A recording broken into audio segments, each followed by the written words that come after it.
Assalamualaikum warahmatullahi wabarakatuh. Kami di sini dari kelompok 3 akan menjelaskan tentang dinamika ekonomi pada masa Orde Baru. Sebelumnya perkenalkan, saya Farisyana Azalia. Saya Zlatifah Nisa. Saya Farina Fusoleha. Saya Naila Rizana Kusuma. Saya Muhammad Anar Maksum. Saya Aldi Firmansyah. Saya Hendy. Saya Nopal. Berdirinya pemerintahan Soeharto tentu saja menjadi suatu era baru bagi perkembangan Indonesia. Seperti yang kita ketahui, Super Semar merupakan tonggak lahirnya Orde Baru. Soeharto berhasil merebut kekuasaan Soekarno, kemudian membentuk sebuah tatanan baru yang disebut Orde Baru. Namun, saat Soeharto naik tahta sebagai presiden, ia mewariskan masalah ekonomi yang memprihatinkan. Atas kejadian ini, rupiah Indonesia dilanda hyperinflation sebesar 600% pada tahun 1965.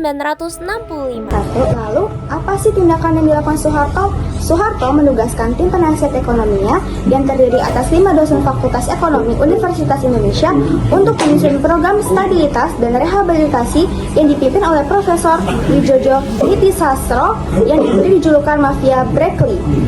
Inflasi berhasil terpangkas hingga sekitar 100% pada tahun 1967. Ini sudah merupakan kemajuan besar. Keberhasilan tim ahli ekonomi dalam memulihkan perekonomian berpengaruh dalam memperbaiki perekonomian ekonomi. Pada tahun 1969, inflasi akhirnya dapat dikendalikan. Kenaikan harga berhasil ditekan hingga 10% dalam setahun terakhir. Lalu pada 1 April, pemerintah mengalihkan tujuan utamanya menjadi rencana pembangunan 5 tahun pertama atau Repelita. Repelita bertujuan untuk mengalokasikan pertumbuhan ekonomi sesuai dengan sumber daya yang ada. 1 April 1969 sampai 31 Maret 1974.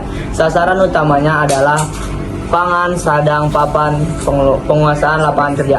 Pelita 2, 1 April 1974 sampai 31 Maret 1979 menitibatkan pada sektor pertanian dan industri yang mengelola bahan mentah menjadi bahan baku. Pelita 3, 1 April 1979 sampai 31 Maret 1984 menetapkan pada trilogi pembangunan dengan fokus utama menetapkan asas perataan.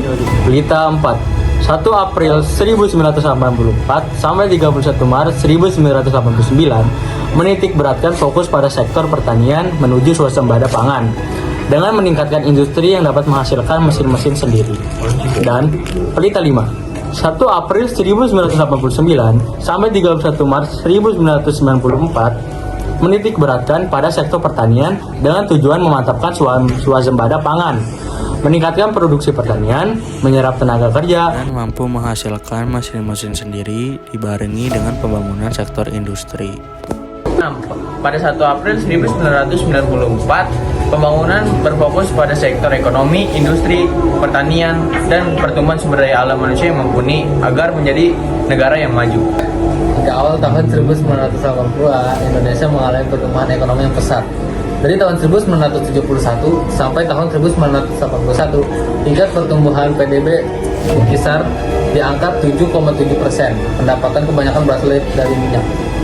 Pada tahun 1982, pendapatan tahunan per kapita meningkat sangat tinggi hingga 600 US dollar, yang membuat Bank Dunia mengklasifikasikan Indonesia sebagai negara yang berpendapatan menengah. Pada masa Orde Baru membawa kemajuan ekonomi yang signifikan, tetapi bersifat tidak berkelanjutan dikarenakan ketergantungan pada sumber daya alam. Meski berhasil meningkatkan kesejahteraan secara umum, masalah seperti ketimpangan ekonomi akhirnya melemahkan fondasi ekonomi nasional. Sekian informasi yang dapat disampaikan oleh kelompok kami. Semoga menambah wawasan tentang dinamika ekonomi pada masa Orde Baru. Wassalamualaikum warahmatullahi wabarakatuh.